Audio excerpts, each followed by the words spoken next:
Bonjour. Le bulletin missionnaire du 26 avril 2025 nous vient de Thaïlande. Il s'agit du témoignage d'anniversaire de Renato.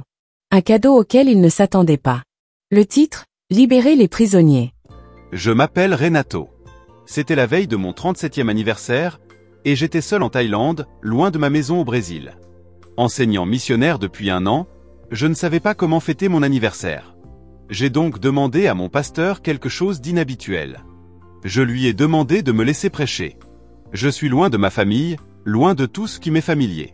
Prêcher est la seule façon que je connaisse de célébrer. Ce vendredi soir, je passais en revue mes notes de sermon, me préparant à partager la parole le lendemain.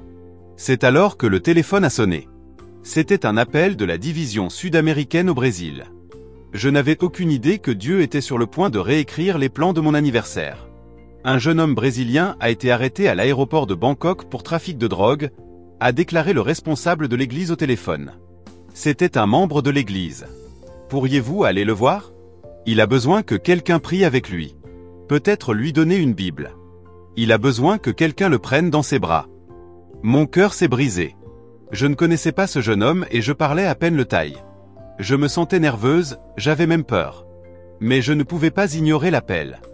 J'ai mis de côté mes notes de sermon et je me suis précipité à l'aéroport. Mais lorsque je suis arrivé, il était trop tard. Le jeune homme avait déjà été transféré. Je ne pouvais rien faire de plus ce soir-là. Des semaines ont passé. Puis un autre appel est arrivé, cette fois de son avocate au Brésil. Elle m'a dit qu'il était détenu dans une prison près de Bangkok. Elle m'a demandé si je pouvais aller lui rendre visite. J'y suis allé. Cette visite s'est transformée en une partie régulière de ma vie. Nous avons parlé de Dieu. Il m'a dit qu'il voulait arranger les choses. Il savait qu'il avait fait une grosse erreur.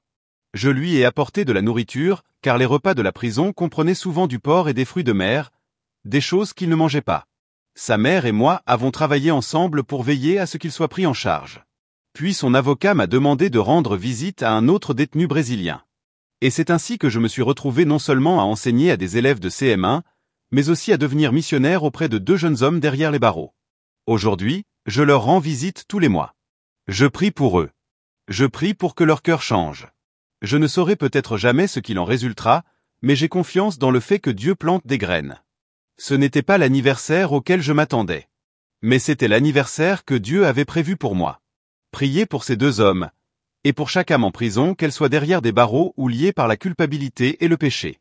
Et priez pour les missionnaires comme moi qui apprennent que parfois les plus grands sermons ne sont pas prononcés du haut d'une chaire, mais vécus à travers de simples actes de compassion.